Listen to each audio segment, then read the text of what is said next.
table and chop up some stuff. Really be down to get shit done on the grassroots level.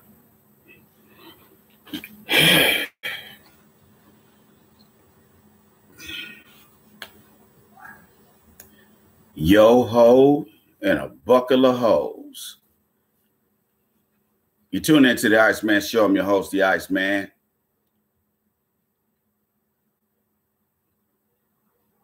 What's poppin', y'all?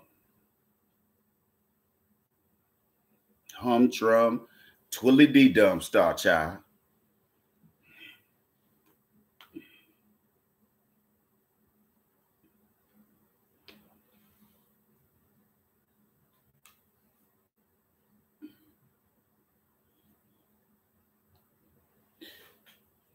I want to do something real quick because we're going to be having the show later on. 3:30 is going to be our start time. Might try to start a little earlier than that, but at the latest, it'll be about 3:30. Wait a minute. Did I open the blinds? Maybe I should open these blinds. Nah, I'll wait till we do the afternoon show. Anyway, what's popping, y'all?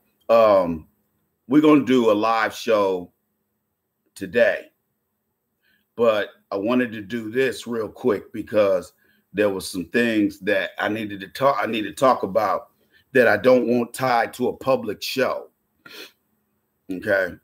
Where you guys are commenting, because a lot of times you guys be here talking about stuff that's not even the topic of the show. In the chat room.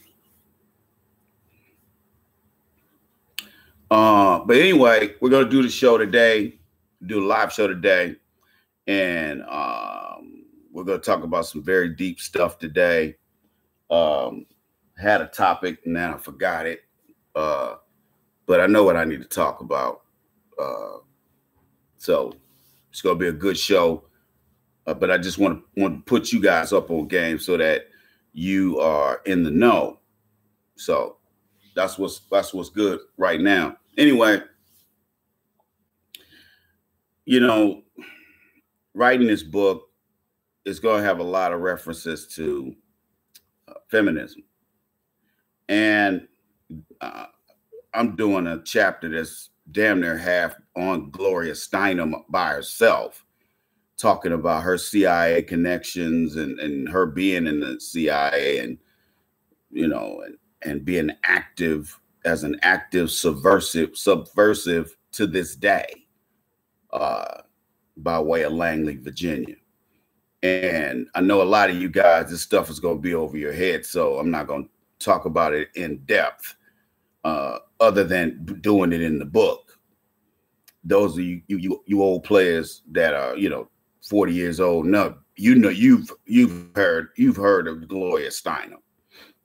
You might be in your early 40s. You still are familiar to a certain degree with some of the same stuff that was familiar with me when I was the same age at that time, early 70s.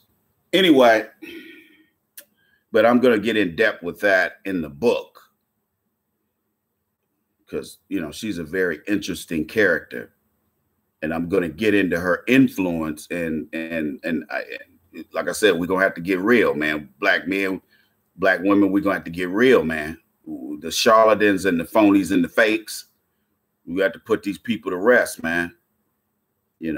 I'm doing real work in the real trenches, doing real research for this book. So it's going to be a very deep book on dating, but it's also going to be a very deep book on men and women being able to look at each other and look at our roles and see how we can be better adults, how we can be better boyfriends, girlfriends, husbands, and wives. Side pieces included. Because we can't forget the side pieces. Anyway, this Me Too movement, it's phoniness,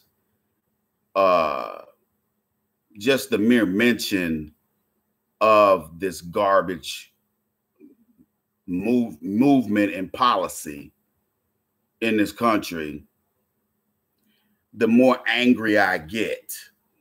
about people not seeing this extremism, extreme feminism, as the diversion that it is. It's a diversion. I think I wrote deflection in the description box. I meant diversion.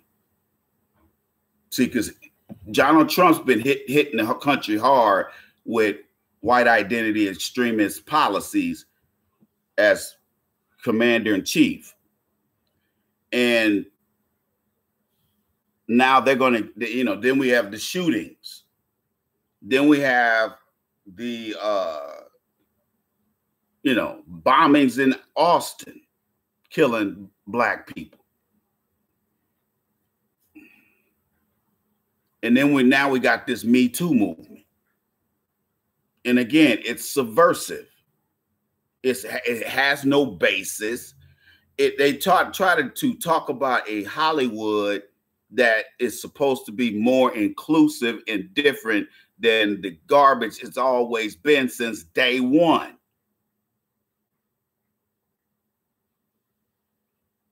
Some of the you know, biggest players on the planet, if you heard some of the sick stuff that Cecil B. DeMille and all these perverts used to do to women,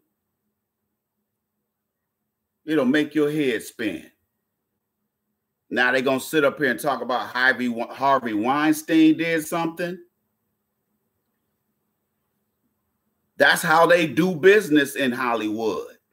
And you ain't going to convince me otherwise. Got Rose McGowan with her chop all my hair off behind. She up here, she's up here, right? She done wrote a book, you know, trying to get some money. It ain't nothing but a money grab. You got all these non-writing people writing books because they know that these hateful feminist women are gonna buy those lousy books, because all they're trying to do is reaffirm their white supremacist mentalities. Feminism is a subversive tactic, but this Me Too movement is a form of extremism, extreme feminism. Just like we have white identity, and we have white extremists, and then we have maybe white supremacy. You might have your so-called liberal or non-violent white supremacists, but not necessarily non-violent, but you know, they're more concerned with the policy and legal side of doing business with doing business as white supremacy, rather than, you know, the enforcement side, which is, you know, cracking skulls and killing people, which is what they've been doing with impunity since, you know, day number one. But now that it's on the table and it's so-called post-racial and progressive social democracy, all of a sudden,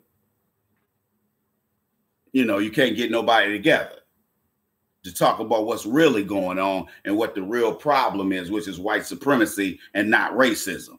Everybody wants to talk about racism because racism don't pin the blame on the system, which is white supremacy. Let me say that again. They love to talk, especially the liberals, the CNNs and the MSNBC. They love to talk about racism because they know the conversation will never go anywhere. All it's going to do is loop. And they know that white folks will sit all day. They'll sit and look, white people will sit there all day and talk about racism. But they ain't going to sit there 1 second and talk to you about white supremacy. Why? Because it all goes back to them. Racism is kind of like, you know, the way they try to frame racism. Racism's like some type of virus, and you know, we got to do is, you know, take NyQuil or antibiotics, and the nasty racism virus goes away. That's the kind of ridiculousness they're trying to get us to subscribe to, which a lot of us do. White supremacy is because if you start talking about race, you start talking about white supremacy. Now we got to talk about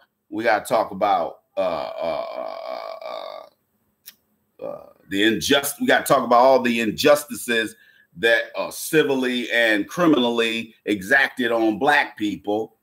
We got to start talking about that. We got to talk about purposely we got to talk about benign neglect. If we start talking about how the actual policy of treating Black people the way they treat them came from Senator Moynihan, whose seat Hillary Clinton ran for and won. Him and Nixon are the ones he's the one that came up with the current policy we have in the United States called benign neglect. And what that policy is to suck Black people, which at that time we had a lot of Black people in cities, and just totally shut them off, disenfranchise them. This was an actual program. If they ever declassify those memos and those documents from the Nixon camp, from the Nixon era, that's what they're talking about. Senator Moynihan said, look, now that we got these ends in these cities, now let's just go ahead and choke it off and don't take care of the city works, county, state, federal, nothing. We just go suck them in, and we just go, let them loose on each other, which is what you see in every major city, especially LA, New York, and Chicago, but also Detroit and other places around the country. The Flint water situation continues. The Flint water situation continues. The water still has an overabundance of lead in it, less than it had, but still nonetheless there's lead in the water. So that's still a problem. See, what white folks would have done if that had been a middle class or upper class neighborhood, you know what them white folks would have done? They'd have went down there with sticks and stones. They'd be ready to break some heads. They wouldn't tolerate that Flint water situation the way those Black people are tolerating it. They wouldn't put up with that. They wouldn't put up with that half a day. But see, we tolerate that kind of stuff because we're so used to being benignly neglected.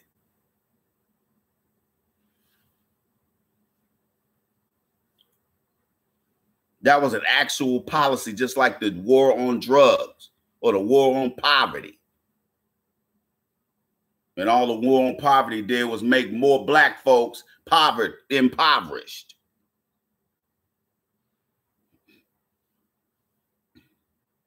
Bill Clinton's policy of federalizing child support and then putting what was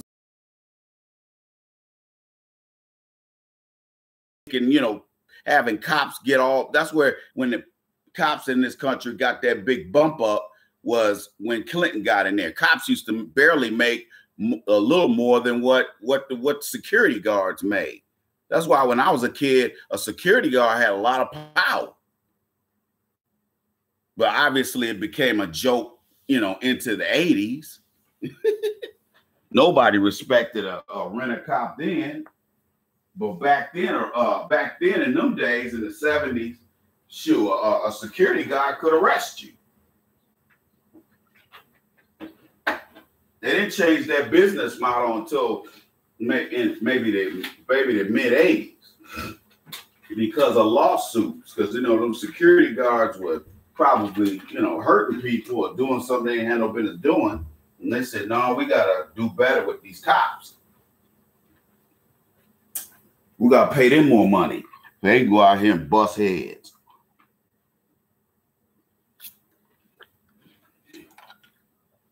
Because that's all they seem to be doing. Making people heads swole. Anyway, this Me Too movement, I'm past sick of it. Dateline did a special on Andrea Constant, aka Carrot Top. They did an hour special on her last night. Now I gotta sit through that later on. I don't understand how she could even sit there and run her mouth.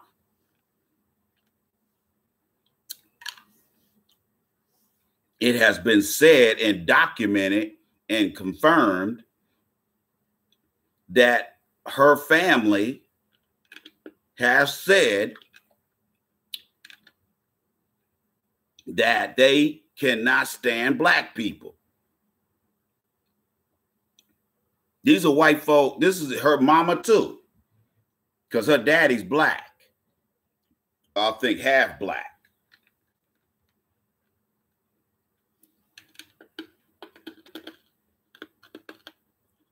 And them saying that they were going to lie on Bill Cosby. And they wouldn't allow Bill Cosby's lawyers to present that evidence in court because it would have sunk the prosecution's case. And the defense had proof that her mother and all of them conspired against old Pudding Pop.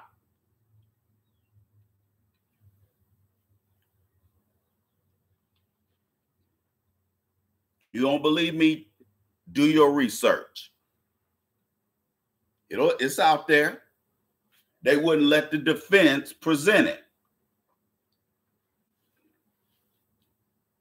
Something like that makes or breaks a case. The judge would have been bound if he was worth his salt as a judge. He would have been bound by law to declare mistrial.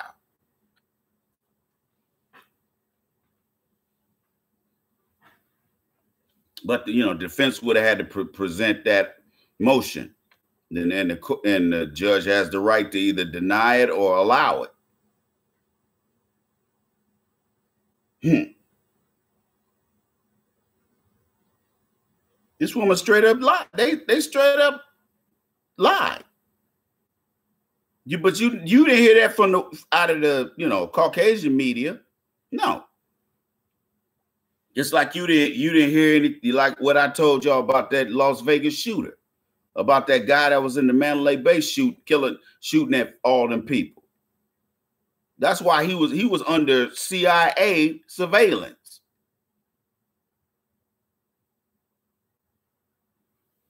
See, this is what happens when people don't have a third eye. This is what happens, man, because everything has to be force-fed to most people. They can't sit there and think objectively and have apply critical thinking skills, because that would mean they would have to have critical thinking skills in order to utilize critical thinking skills. To decipher this nonsense. And them doing what they did to Bill Cosby, they were able to do that by straight up lying and appealing it. They're not going to get any relief because all those judges are there in the state of Pennsylvania. They ain't going to show him they ain't going to show him no care and objectivity. And they're going to have to, and if they take that case all the way to the Supreme Court, he's going to lose. by that time he might be able to get his ass out of there. Because I know that judge gonna throw the book at his ass. Because he's looking at 20 years maximum. Now they could give him 10 years and run both of them concurrently. But what if both convictions has different provisions as to what the defense can do at the appellate level? One might be easy for him to get parole. The other one might be, he might have to do all his time. You understand what I'm saying? No, wait a minute. He got convicted of the same thing, but 2 counts. Same thing to both 2 counts. So that's different. But still, if the maximum still could be 20 years for that. And with 2 counts, he could possibly be given 40 years. Although the law might stipulate that they run concurrently. But depending on the state and depending on the conviction, a judge might have some latitude. Yeah, the judge might have a little latitude. And if that's the case, might as well stick a fork in it. You done. Because ain't no most of them judges up at that level, whether they liberal or conservative. I don't look at it in those terms because I could care less. They all white supremacists as far as I'm concerned until they prove themselves otherwise. And I'm not talking about all of them, but one dissenting judge saying that Bill Cosby should get a new trial, or that the trial should have been the bench should have declared this case a mistrial based on prosecutorial well, no, that's not prosecutorial malfeasance, because the judge ruled on it. The prosecution didn't present it, the defense did, and then the judge said, no, you can't allow that in evidence. And then when they talked about that, they had to go in judges' chambers. They didn't talk about that in front of the jury. They went in judges' chambers and discussed that.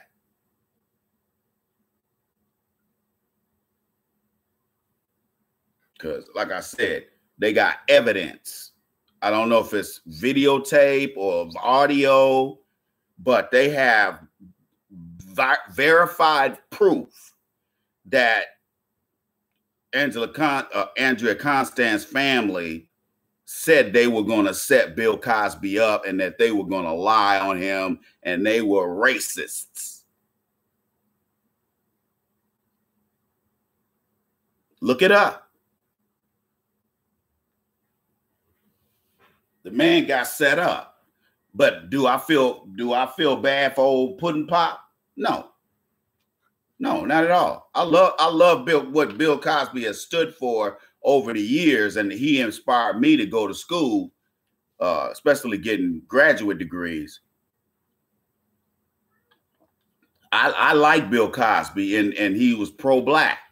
But the problem is he, just like a lot of black powerful entertainers and sports figures, we start smelling ourselves. We start thinking that the world revolves around us and it's all about us. And unfortunately, because they didn't allow other people to shine at their expense, now they're the ones who are overexposed and are looking shady. Case in point, Prince. I'm going to do a show on Prince. I'm just gathering more information because a whole lot of stuff has come out that I know a lot of people are going to be shocked when I talk about it. Anyway, that's for another time, but be on the lookout for that.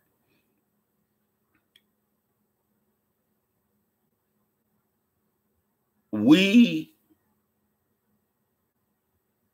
have to look at all of this stuff and make a determination as to why they're doing it. What's the end game? Remember, I always talk about what's the end game. What do they stand to gain, or what do I stand to gain? Right off the bat, you're going to know whether that, you stand to gain anything. It nine times out of 10 times out of 10, it's going to be about what they're trying to gain. What's the end game? What are they trying to gain from these actions? I don't care about the grinning and smiling. I don't care about the, and I don't care about that. I'm looking at your actions. And you got this ham sandwich, meat nose, ham hock nose, Tarana, whatever her name is. She was on the Karen Hunter show the other day trying to not sound like a mammy and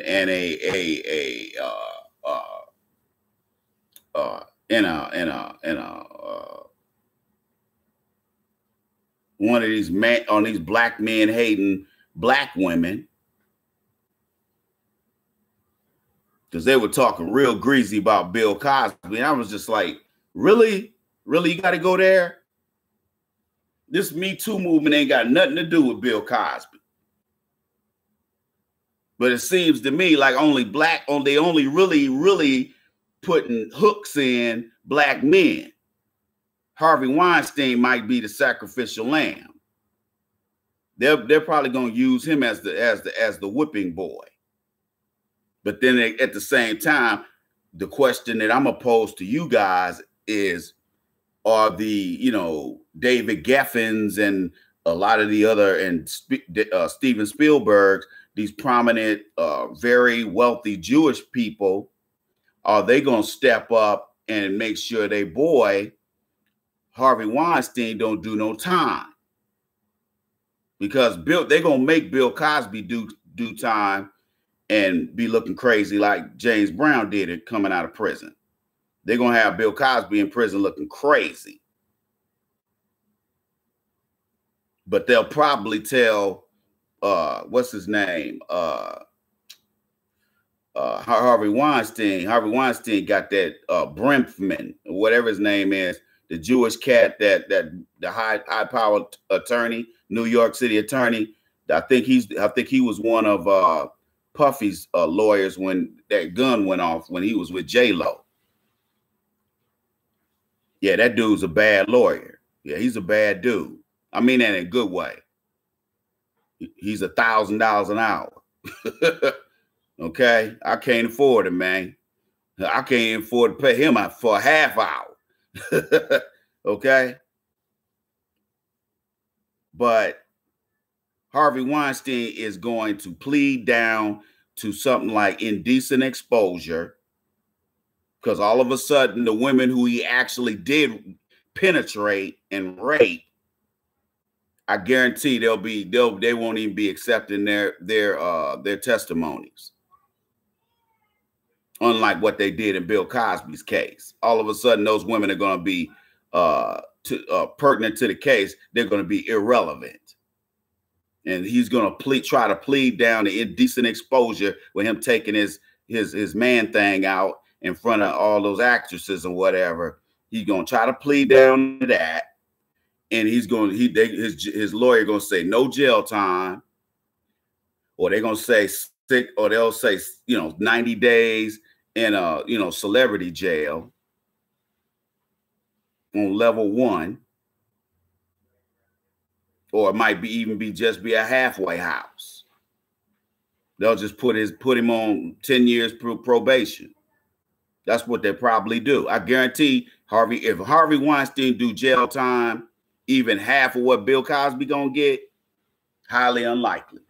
The Jewish community ain't gonna let that happen. He ain't gonna get no jail time. He gonna get probation. Like I said, he gonna plead down to indecent exposure in a private dwelling, and he's going to have to pay a fine. They're probably gonna fine him 25 grand. And then they're going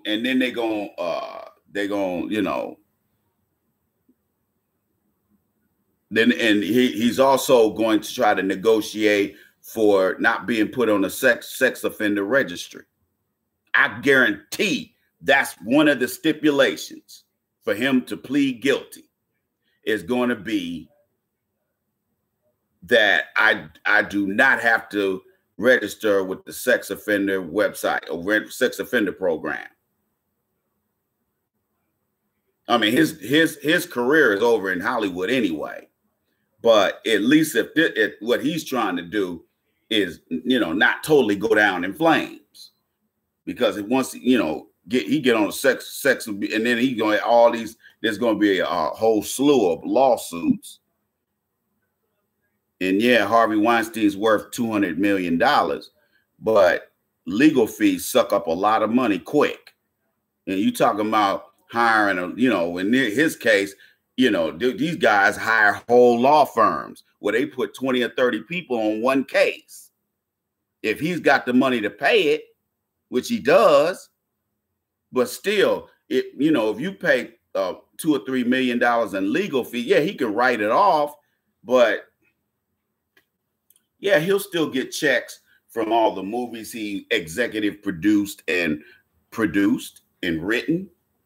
He'll still get checks for the rest of his life from that stuff, but he won't be as rich as he is today.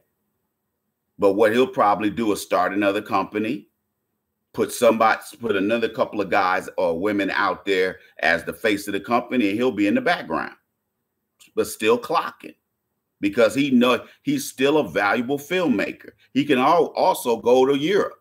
He can go over there. They don't give a damn about what he did over here.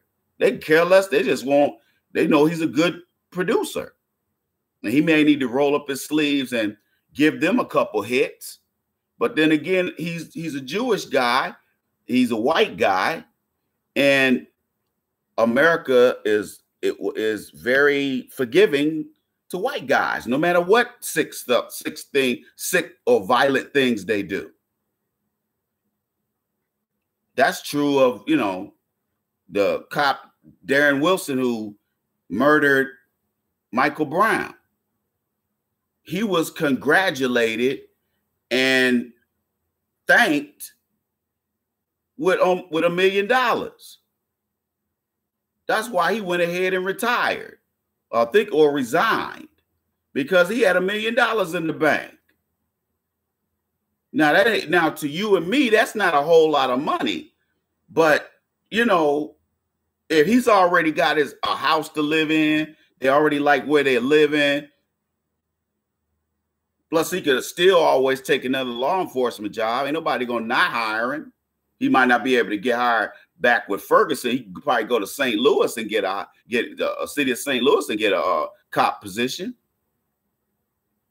Somebody will work with a whole lot of those white guys will work with him. Plus, some of the black ones will probably want to work with him. You know how we love to be coons and put our more, you know, we practice no scruples, having no scruples. But the point that I want to make is this. You know, if it's going to be Me Too, white feminists, there's got to be MeThree. And when I mean MeThree, I'm talking about all us black folks. Because I'm going to create a hashtag and I'm going to be like, you know, what about us? You know, where's that reparations check, big homie? Uncle Sam?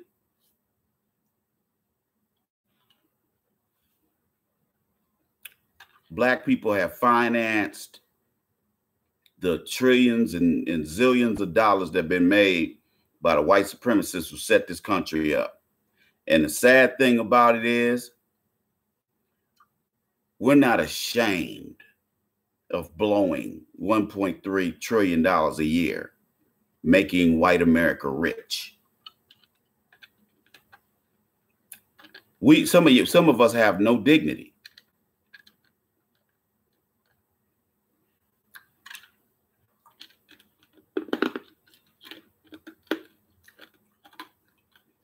We're so concerned about intersectionality, talking about nonsense like that. Oh, I can date a white woman now. Whoop-de-doo. Good for you, dog.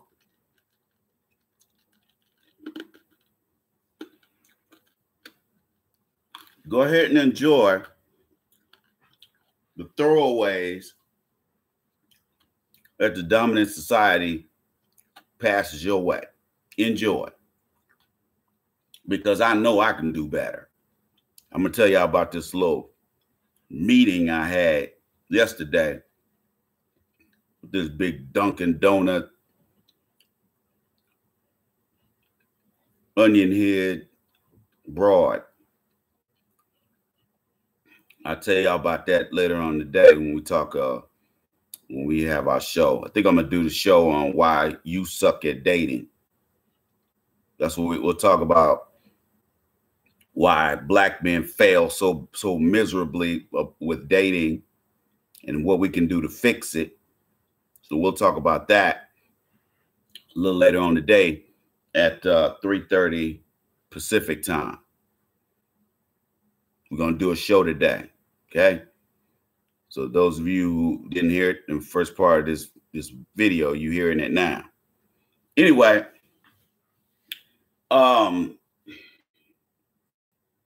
this royal wedding, they were interviewing these black women. And they were interviewing these women, and they were talking about, oh, we're going to get up real early. We're going to lay there in the bed. We're going to watch the royal wedding. And we're going to touch ourselves, you know, because, you know, just this feeling of royalty just make you want to touch yourself. And they were talking about, oh, it's a fairy tale, and we're just going to watch it. I'm like, you sound thirsty, sister. You sound thirsty. You hella thirsty. That's thirsty. That's bedwenching by proxy. You trying to live through Meghan Markle? See, black women, you gotta understand something. You gotta understand how silly some of y'all look. This woman ain't never said she was black. Because somebody was telling me, oh, her mama is mixed. I'm like, her mama ain't mixed. Some old idiot in my family told me that. I said that woman ain't mixed. She's black as my black shoes in there, dress shoes.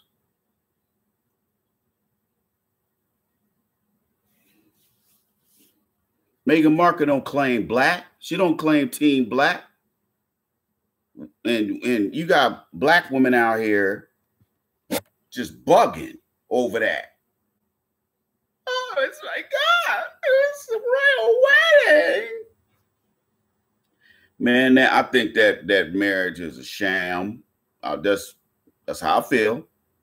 I feel it's a publicity stunt. I think it's trying to improve their standing and, you know, in the world, and make them look like they're not the whites, the suspected white supremacists that we have felt that they allegedly are.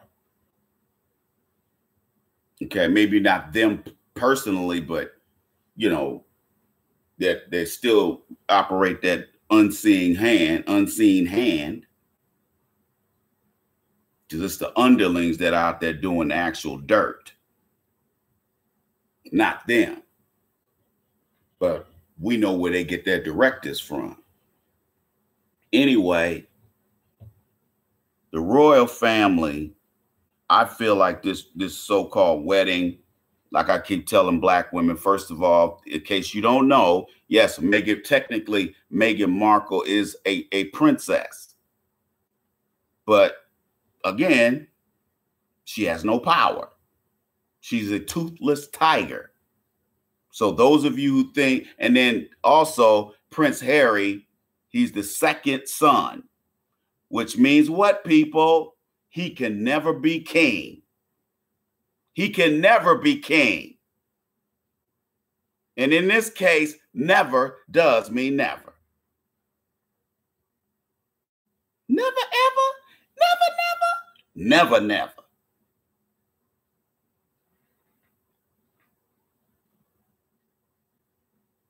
He can never be king. The second son, third son, anybody after that, they can never be king. Only the first son. If the first son would have pulled that, oh, wait, well, he wouldn't have pulled that. Because he's the sensible one. You ain't never heard of nothing him doing partying, putting on Nazi outfits and doing all that partying. If he did that, he must have did it, you know, on the low. But Prince Harry didn't care. Prince Harry was, you know, seen with naked and hanging out with, you know, with questionable ladies. He didn't care. Why? Because he knew he's never going to be a king.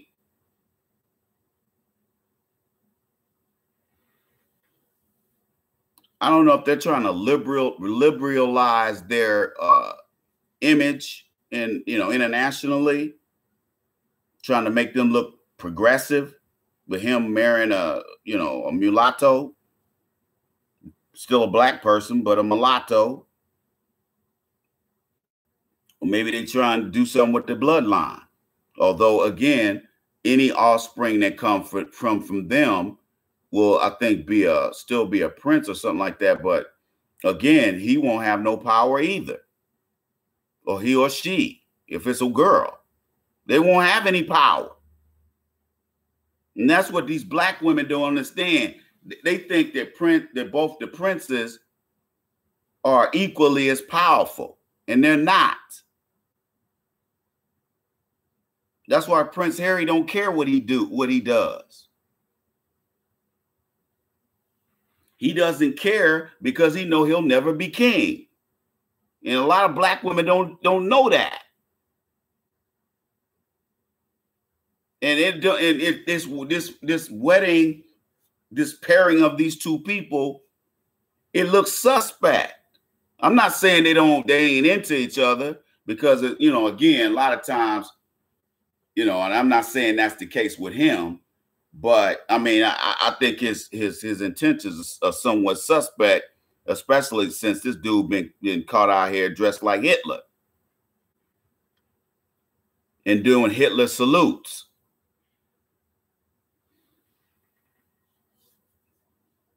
It makes it look suspect to me, because I'm sitting there wondering, hey, dude, where's this guy's head at? Is this what he's about? And you know, he marrying this woman, a 36-year-old half black woman. Because see, men pay attention to stuff. When I did another video about these folks, this royal pairing, when I did a video on that a few months ago, what I had all the brothers was on top of it. All the brothers was on top of it. It was like, oh man, I feel the same way you feel, Ice. There's something ain't right with this. This dude walk around here with Hitler outfits on and Nazi swastikas on his arm, and he's with a black woman. That sounds suspect. Just like when Sandra Bullock was with that white supremacist dude. And then after that, she go adopt a little black boy. Sounds kind of slick. Sounds like some shadiness popping off. That don't sound suspect to y'all? Are you trying to clean up your image by adopting a little black boy that you probably gonna dress up in a dress like Charlize Theron, who, by the way, used to be an escort? Wink, wink. She used to be a New York escort. That's common knowledge. That's how, when she got over here, she didn't have a job. She started fake modeling and doing that. But don't nobody talk about that, now do they? But they'll put Black China's business all out there. But although she puts her behind out there for everybody to kick it in, to kick her in it. Y'all see where I'm going with this? I hope you got your third eye open.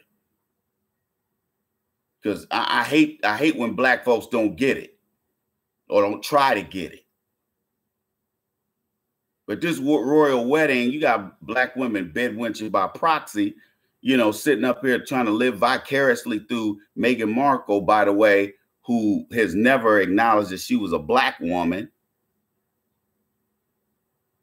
You out here caping for her and acting thirsty. I even heard some of these black women saying, well, she gives us hope that, you know, maybe we can meet a prince. And you know what? I've been around a lot of women, and I'm gonna tell you right now, I've never heard crazy talk and stupid that big of stupid talk and crazy talk till I heard some of them black women talking. Just crazy talk. You sitting up here talking about she gives you hope that you can meet a prince? Are you talking about like you can get a white zaddy? Or are you talking about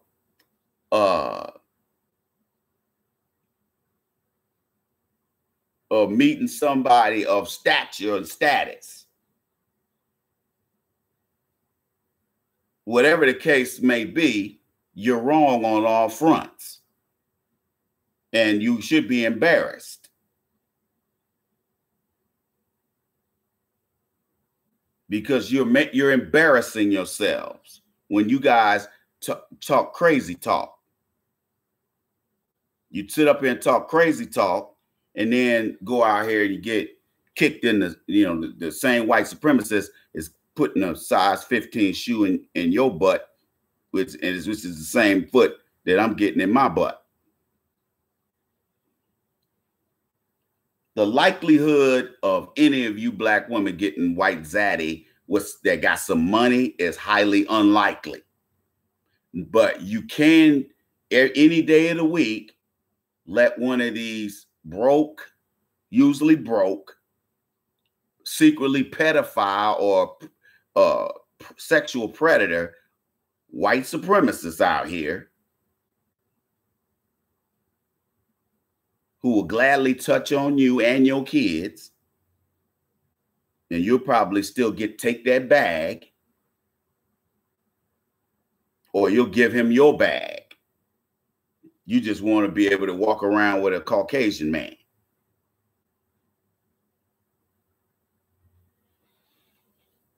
But that's crazy talk.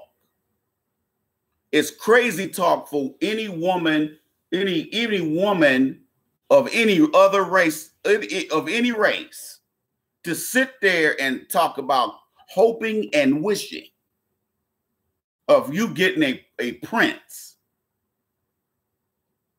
You have been looking at too many Disney movies, ladies. The fantasy, I wish, I wish, I wish, I hope, I hope, I hope, and can you wish upon a star?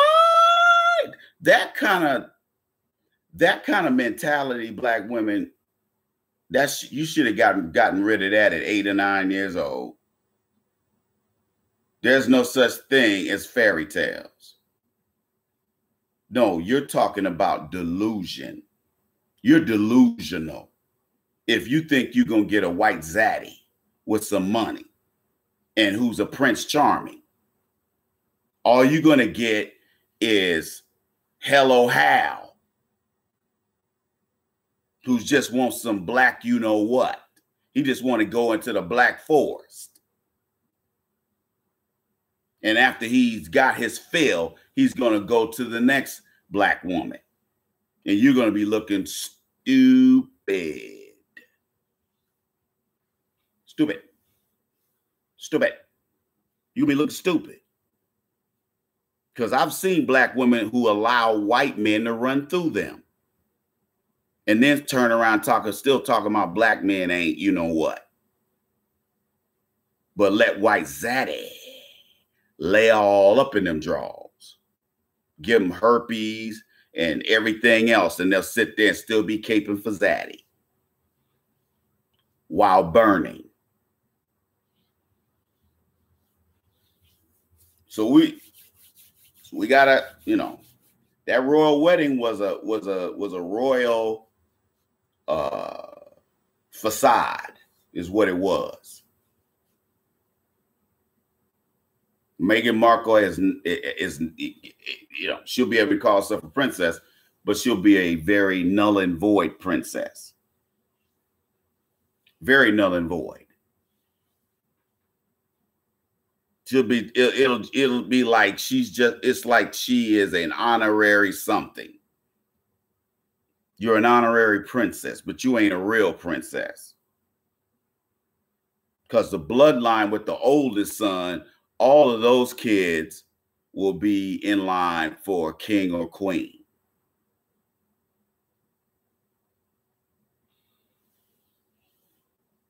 But the buck stops with the oldest brother. The second oldest brother gets nothing. He has no power. He just gets respect for being one of the royal family members. But that's it.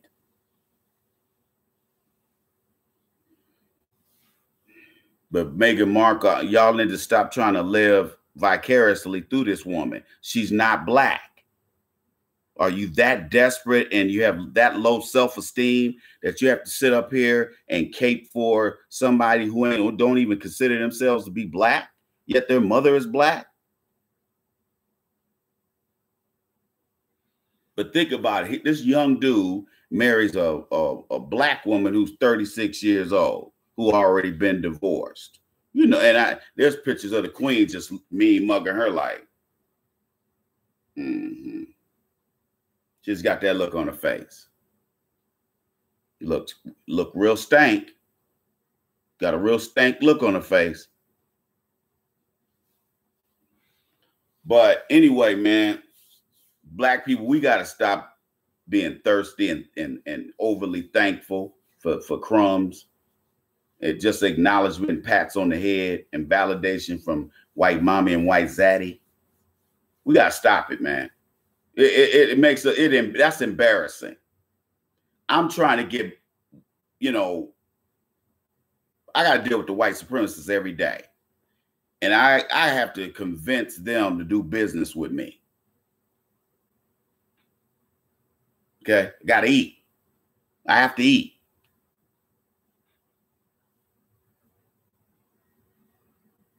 I want to be taken seriously. Because right now, most people, most non-black people have no respect for black people. They have no respect for our lives. They have no respect for, you know, our you know, our children. They have no respect for our women, our men. None. And they prove it day in and day out. I don't know about you, but I'm tired of it. I want to be taken seriously. And it's hard out here to be taken seriously as a black man, because in business, you get, you know, white people that don't really think you serious and thorough. And then in personal life, you know, I get white people who want to try me, or I have, you know, I have Caucasian females who look at me as a potential trick. And then get mad when I don't reciprocate. I want to be taken seriously. You don't even have to give me any resources. I just want to be taken seriously. I can do all the rest by myself. I can create something out of nothing. I did that with this show, or this broadcast, or this podcast. I did that. I created something out of nothing. How many people can say they did that? I created something out of nothing, and I continue to do that. I never would have wrote a book. I never would be writing a second book. By the way, Yeah, Evan got my book, The Game of Life According to the Iceman, Volume 1. You can get it at Amazon.com. Go ahead and get a copy for yourself. Get a copy for a partner. This is hey, look, this is game. This is all game. All game. Okay? Get some game in your life, man. Get my book. All right? Go to Amazon.com and get that book, man. We got to stop, man. We got to stop. We got to stop with the nonsense, man. Bedwenching by proxy, living vicariously through somebody else. No, man, we better than that. We better than that. We better than that, man. We better than that. Black men and women are better than that. What do you really want your daughters, black women? Do you really want your daughters to grow up and marry a white dude just for some resources? Do you know how ridiculous that game plan is? That's ridiculous. Instead of training your daughter to go out here and get that herself, which she could very easily do.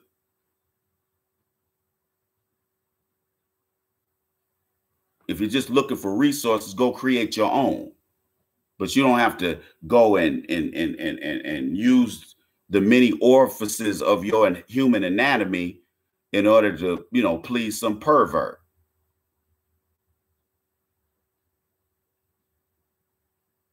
And you sitting there prostituting yourself by way of a ring and a legal marriage just to get some resources. That makes you look ridiculous and makes your mama look ridiculous. I wish I would have sit up here and raised my daughter to be a Negro bedwench. Oh, go out here and get you a white man, because these black men ain't got nothing. Go out there, get you a white man child. Get white zaddy. Because, I love me some white zaddy. I would have got with white zaddy if I hadn't got with your daddy. Look, man, let me tell you something, man. We looking real ignorant right now. Black people look ridiculous. Black Americans look ridiculous around the world. We look ridiculous. We got to shut that down, man. Before we go, I'm going to say something real quick. I'm listening to Karen Hunter's show the other day. I got to talk about that. I got to speak on this, man. He had one of these old sneaky Pete type brothers call in. Yeah. This Chuck Turner. Yeah, he's one of them dudes. And it's like, I was at my warehouse job. Dude sound like he about 80 years old. I was at my warehouse job, and what I think he said his white supervisor walked up to him and called him the NIGG word with the ER on it. And he was like, he called me the N, and he said that wasn't nothing I could do about it, and I wasn't nothing but a coward and all this kind of stuff. I mean, just real, and I'm paraphrasing, just really getting defeated. Okay?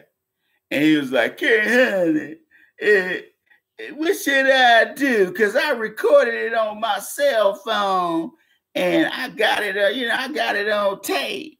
And I just want to know if I should just go ahead and get me an attorney and did. And Karen Hunter said, "Sir, it sounds to me like you need to put some money aside if you haven't already started it." And she said, "You need to call it my Kiss My Butt Fund." She said, every job I've ever had, I make sure I have my y'all can kiss my behind fund.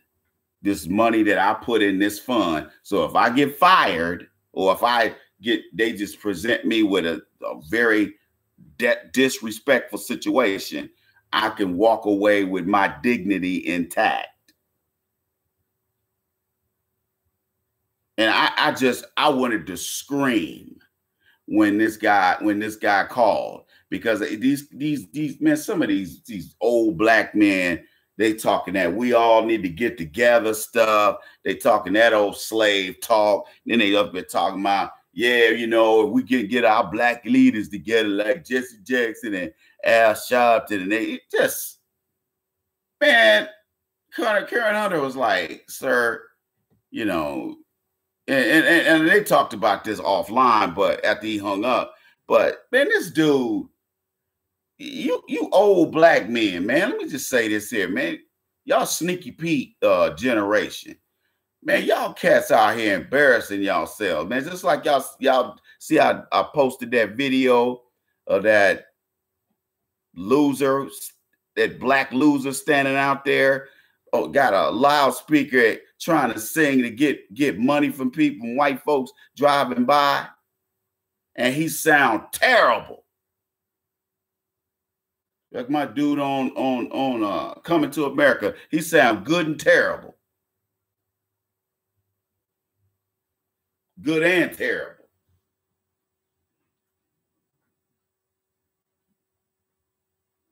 This dude could not sing. He sound horrible. It'd be one thing if he could sing. This dude could sing. And then he was out there trying to dance with his salt and pepper behind. He out there trying to dance. And I wouldn't even look at him. I wouldn't even look at that dude, man. Yeah, and most of the white people were ignoring him. I think one person gave him $1 while I was sitting at the light. And she's probably giving him $1 to tell him to go over there and shut up. Here, take this $1, shut up. Because he sound horrible. If I'd have listened any longer, my ears would have started bleeding. He was that bad.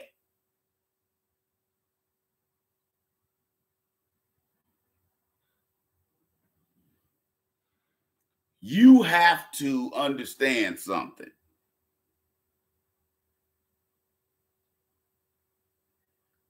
You have no case. If you're one of these old Sneaky Pete type black men and you in these low wage $12 an hour jobs, first of all, everybody's laughing at you. The old dude that was trying to, eyeball check me at the Apple store in Mall of America in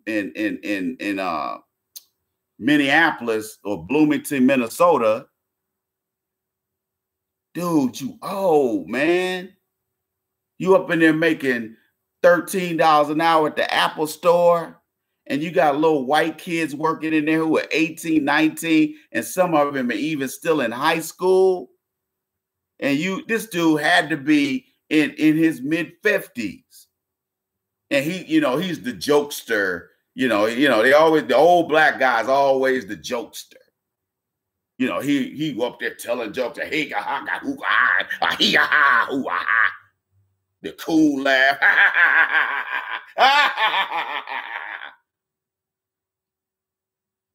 I mean, man, he knew that I detested his existence.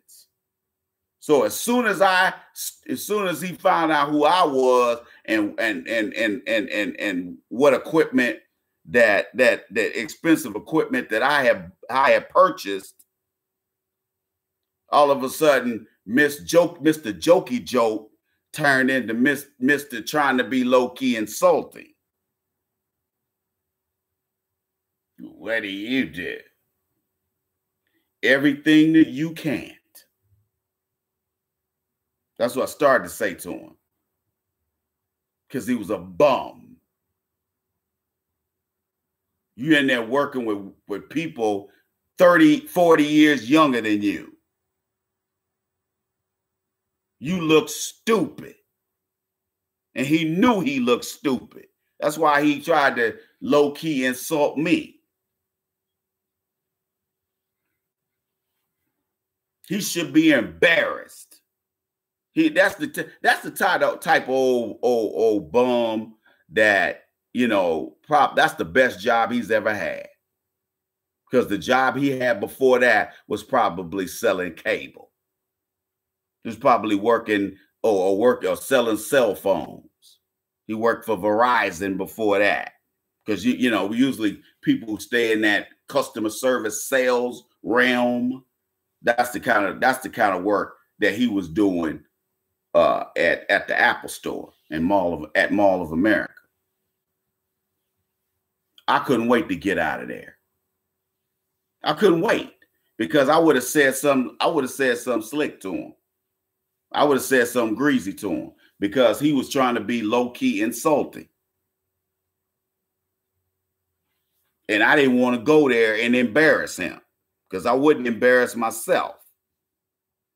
Because when I've gone to places and I've had black men try to be nasty toward me because I own my own business and I'm my own man, all of a sudden they gonna try to be insulting. Or they're gonna try to be nasty toward me until I check them and go over their head to their supervisor and complain about them. Then all of a sudden they got a totally different tune they trying to sing. Y'all see where I'm going with this? We got to stop being the sneaky Pete and the bunny ruckus at the job. Because I've gotten emails from guys who tell me that they are that young guy working at a warehouse. They are that young guy. And they say, yeah, Ice, you right. There be them sneaky Pete type older black men and women, them bunny ruckuses who sat up there and done nothing with their lives, but have children and get high and drink all the time.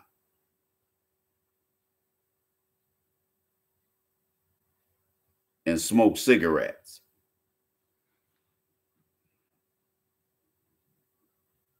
This is what we got going on, man. But we got to stop. We got to stop bedwenching by proxy.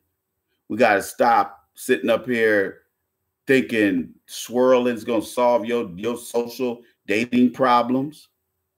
If anything, it might complicate them. Do you really want to do that, ladies? Maybe you do. Do you think life with white zaddy is going to be what you think it is? You're going to be exposed to the same perversions and predatory social practices that these white males perform on their white females. Now you're going to be subjected to, okay, if you get old, what now? Is he going to get rid of me like he got that, like they would a white woman?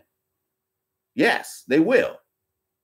Because I've met former bedwenches who had to start dating black men again. Well, all my kids are mixed, and I'm like, Thanks for telling me, because now I know to leave you alone. Because I don't date bedwenches.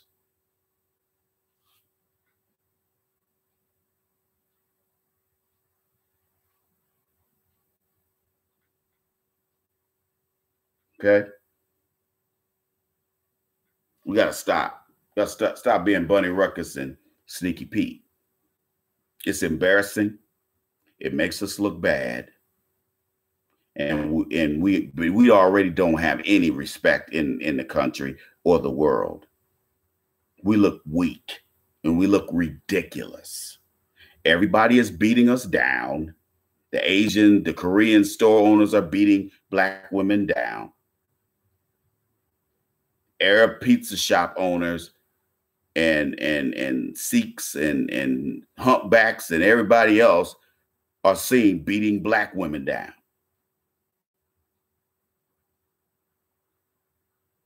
young black women's brasiers and butt cheeks are being exposed at Waffle House, a place for waffles. But you can also see breastises and glutams.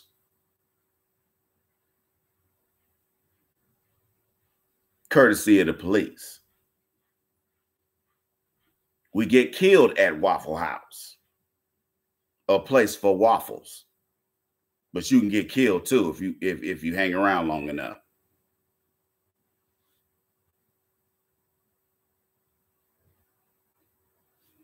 Y'all get the picture? Should I go on? When are we gonna get tired, man? When do y'all go see the light? I mean, I've been telling you this for 6, 7 years. When are you gonna see the light? We look ridiculous. And we're gonna keep looking ridiculous.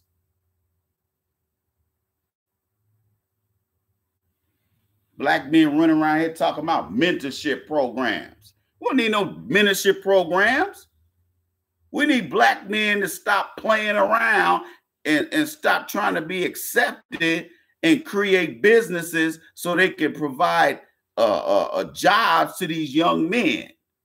These young men need money. They need security, financial security. And your mentorship program, teaching them how to walk straight and shake other people's hand, that's fine and dandy. But that's not all he needs. These young black men and women need resources. Resources that black women gladly give away every year. As soon as they get some money, they gotta get red bottoms and they gotta get Chanel and all this other stuff. Meanwhile, they have nothing in their 401ks. And their net worth, their mean net worth or median net worth is $114. And we got all these black women out here with all these degrees. Let me just say this, black women having a bunch of degrees don't equal power. It don't equal resources. That's just to help you get a job on the plantation. So a bachelor's degree or any degree is a waste of time if you're just getting one to go get a job. I did that before, and it was a total waste of my time. It took me going back to school, getting my second master's, for me to realize I need to be working for myself instead of working for somebody else, wasting time and effort. I ain't gonna give you. I'm not giving no white corporation my best years. I'm gonna give myself my best years. Instead of sitting up here making white zaddy and white mommy rich, I ain't trying to make myself. I ain't trying to be rich. I don't want to be rich. I just want to have enough. And enough is not as much as you think. I can live on, believe it or not, I know y'all gonna laugh at me when I say this, I can live on about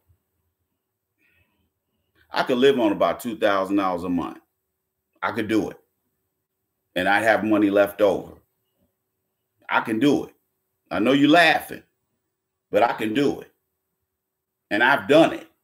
Even when I had more, I still did it because I was trying to save a lot of money. I don't spend all my money every month. That's not a way. That's not how you live. That's how you exist. Like, again, I don't want more expensive stuff sitting in my closet and in my garage and in the parking lot here than what I got in my retirement accounts or my investment accounts. Having a $2,000 Versace shirt means nothing. That's why I don't spend money on stuff like that. I don't need to be flamboyant. I don't buy stuff just so I can be in the bars and women be saying, "Ooh, is that Versace?" Shoot, with the way where these women shop, these women be shopping at Marshalls and Ross. They don't know nothing about no Versace. They don't know nothing about no Hermes. If it don't come from Ross or TJ Maxx,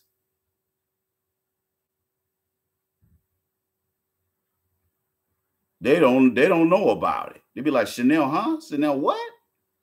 All I know is this shit, girl. I don't buy nothing over $15, $20.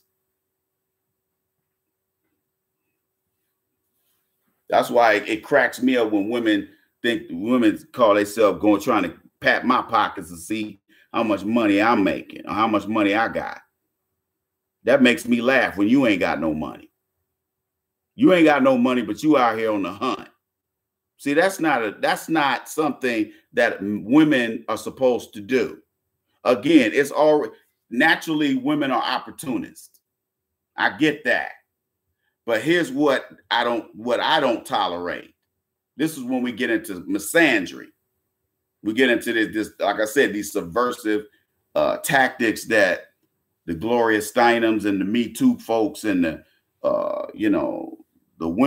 these big women's nonprofits. They try to act like they all for women. They're really nothing but a female white supremacist organizations. That's all these organizations are.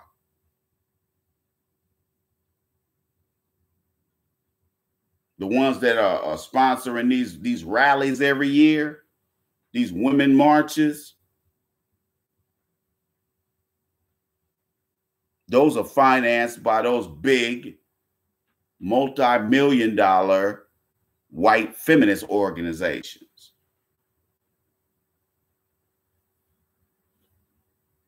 So we got to be on the lookout. We got to be paying attention. We have to be vigilant and pay attention to what these people are doing because they're acting as subversives.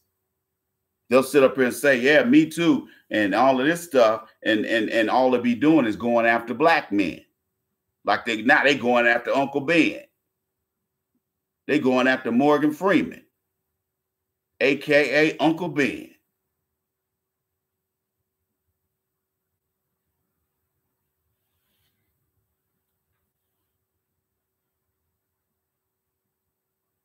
All Morgan Freeman said, hey, baby, what's cooking? Good looking. He probably said, from what they said, he ain't say nothing. He just looked them and had, was like, yeah, they look great and walked away. And they talk about that's sexual misconduct. You see what they doing? It's clear what they doing, people. They're using this. They always show one. It's like boxing.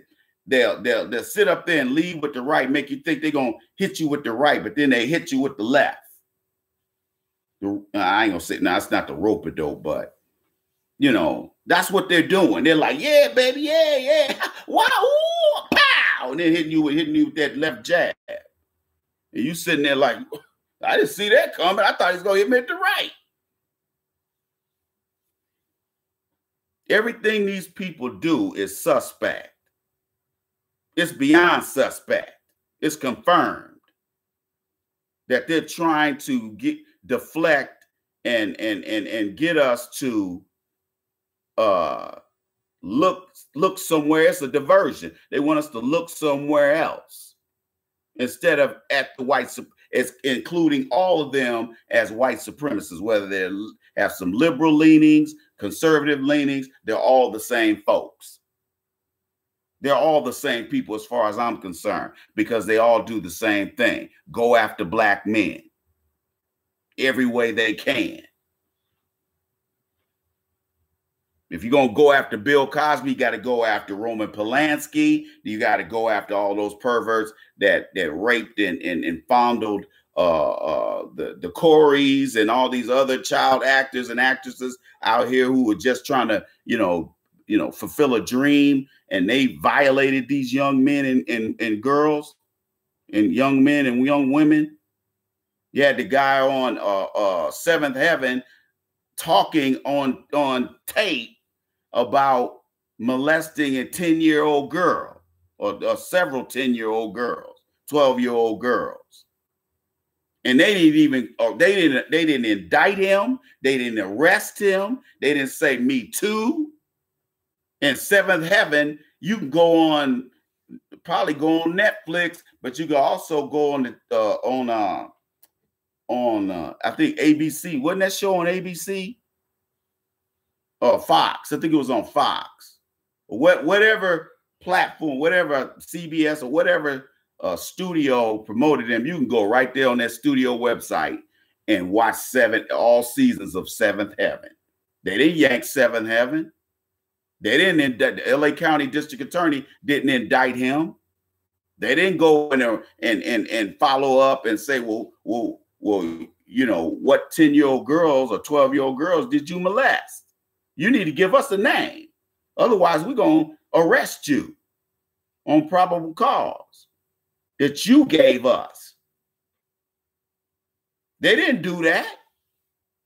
When this Golden State Killer, who they believed to get this old, I knew dude was going to be almost on his deathbed by the time they caught this dude. The Sacramento County District Attorney doesn't deserve a pat on the back.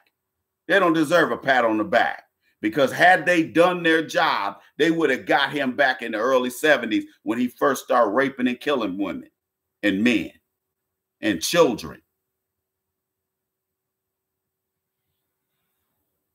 This dude was raping and killing with impunity. They had no leads. And after I looked at the 2 or 3 episode miniseries they did on it a couple of times on ID channel, we knew he was in the military. We knew he was in the military. But I went a step further. I said, I guarantee this guy's a cop. How can he be that? Because a couple of times he was real reckless.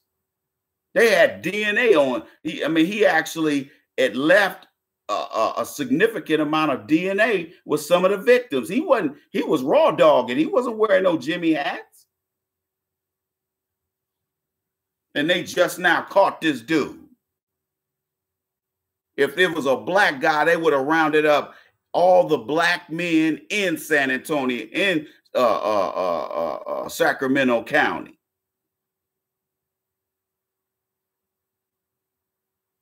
They would have frisked every black man in the state of California,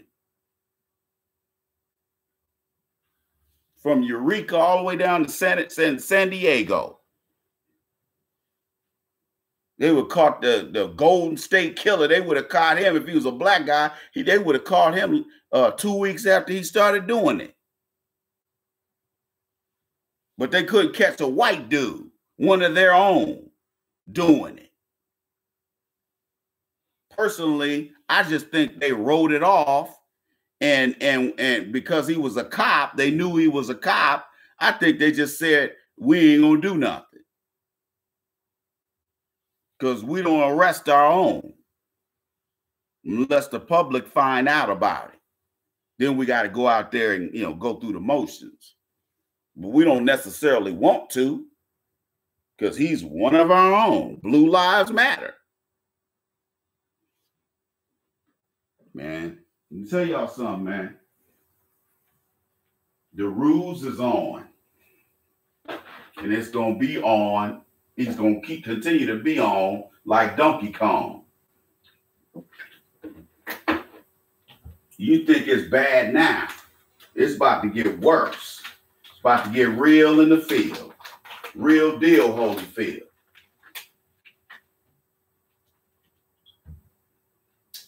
You can go to asktheiceman.com to subscribe to my show. Also, you can subscribe for a donation of $3.99 a day, $5 a week, $10 a week. So go to asktheiceman.com and sign up for a donation subscription today. You tune into the Iceman Show. I'm your host, the Iceman. We're gonna do a show today at 3:30. 3:30 today, 3:30 Pacific time. Holler at your boy.